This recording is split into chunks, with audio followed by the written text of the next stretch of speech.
one of the globe's most crucial commodities going up in smoke, the result of twin drone strikes at the heart of Saudi Arabia's oil industry. State media say the fires that erupted after Saturday's attacks were quickly brought under control.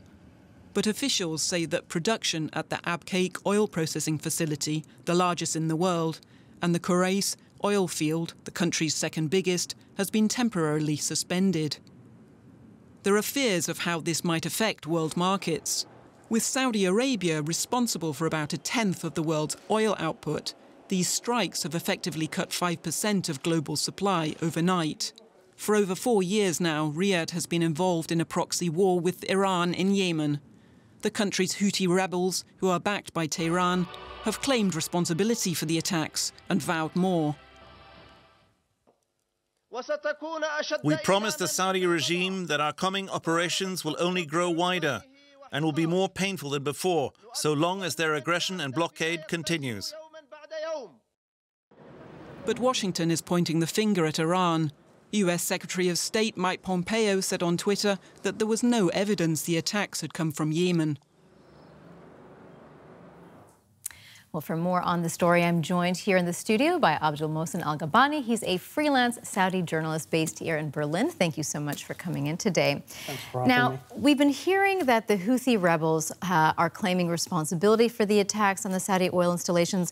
Why did they choose to attack now? Well, that's what we hear from one side. The Houthis are claiming that they made it, while the US, they have confirmation from Mike Pompeo that the Iranian have made it, and there is like clash between these three. I mean, Houthis and Iran on one side, and the United States is blaming Iran, while Saudi government is still like, they did not really mention who made it so far, but they are ensuring, I mean, the Saudi government trying to ensure the world that the oil is going to continue within 48 hours after they lost like the half of it after this attack. However, there is a small piece that we read it in the Kuwaiti newspaper, and I don't know why the agencies, they did not really have looked at it. So a Kuwaiti newspaper has exclusive piece of news that they recorded and reported. There is a drone just hour before this attack was violating the Kuwaiti airspace, and they came from that side. So it's like, in theory, it's more that drone came from north of Saudi Arabia and northeast from Saudi Arabia, which is not from Houthi sides. Houthis are based in the south of Saudi Arabia. So if we can read that, so it's more coming from other sides, so we can believe more the U.S. So still conflicting reports about who, in fact, is behind it. You mentioned it already. So half of the oil production of the state-owned oil company, Aramco, has been affected.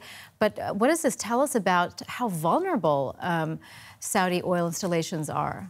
It's not a matter of the facilities. It's more a matter of the national security. So if we talk here, it's like we talk about the Middle East tension and the matter of technology and how the drones can be like violate airspace of other countries, because it's really hard to shoot these things because they just fly on the like lower level, and it has its own say in the coming tension in Saudi Arabia. This is not the first time the oil facilities has been targeted in Saudi Arabia this year.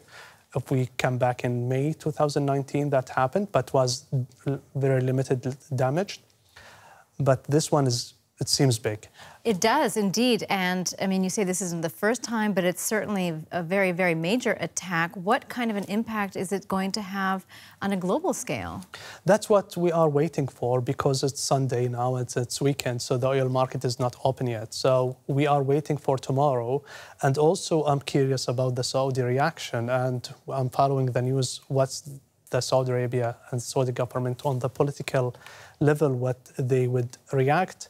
What the investigation is going to say, who made it, because it's really that is not really affecting the Saudi Arabia only or the region, it's affecting the world. So it's like we are following, really continuing the news, and we should be close to the news, what's going on in that region. All right. Abdul Mohsen Al Gabani, thank you so much for coming into the studio with your insights. Thanks for having me.